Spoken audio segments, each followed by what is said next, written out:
Première partie, les indicateurs temporels. Définition, les indicateurs temporels situent les actions d'un texte les unes par rapport aux autres dans le temps ou dans la chronologie. Par exemple, je les ai indiqués ici en rouge.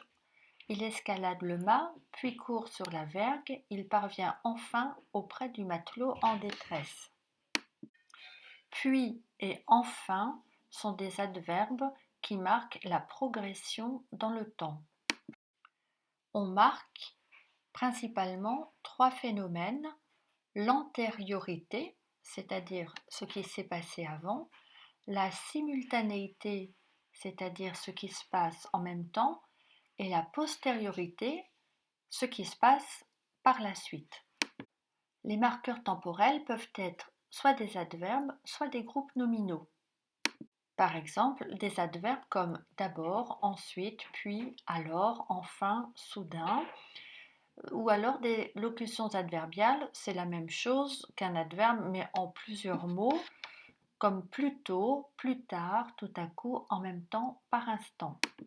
Les marqueurs temporels peuvent être des groupes nominaux, soit des groupes nominaux simples comme un matin, la veille, le jour suivant, soit des groupes nominaux introduits par une préposition, pendant ce temps, vers la fin de l'année, par instant, à un certain moment.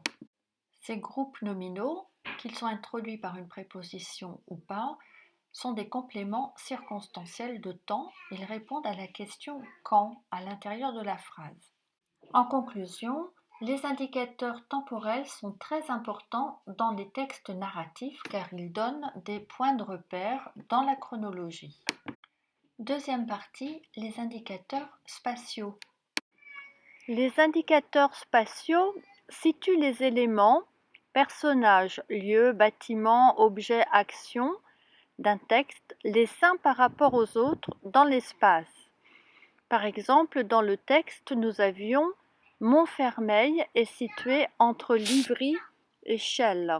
J'ai mis en rouge les indicateurs spatiaux sur, assez loin, à la source, à la maison, etc. Les marqueurs spatiaux peuvent être des adverbes ou des prépositions. Les adverbes, ici, là, loin, dessus, dessous, devant, derrière, dedans, partout, ou des locutions adverbiales, c'est-à-dire des adverbes en plusieurs mots, là-bas, à droite, à gauche, à l'intérieur, au milieu, au loin, en face, à côté. Ça peut être aussi des prépositions comme entre, parmi, dans, sur, sous. Ces prépositions introduisent des groupes nominaux et forment avec eux des compléments circonstanciels de lieu. À la maison, dans le logis, sous la table sont des compléments circonstanciels de lieu introduits par à, la préposition dans introduit dans le logis, donc complément circonstanciel de lieu, et la préposition sous introduit sous la table, complément circonstanciel de lieu. En conclusion, on peut noter que les indicateurs spatiaux sont très importants dans les descriptions. Je vous laisse mettre sur pause pour faire cet exercice et me l'envoyer.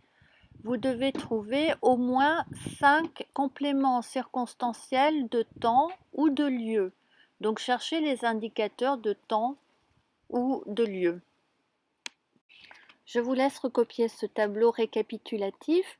Donc les indicateurs temporels servent surtout à la narration et ce sont des compléments circonstanciels de temps, adverbes ou groupes nominaux.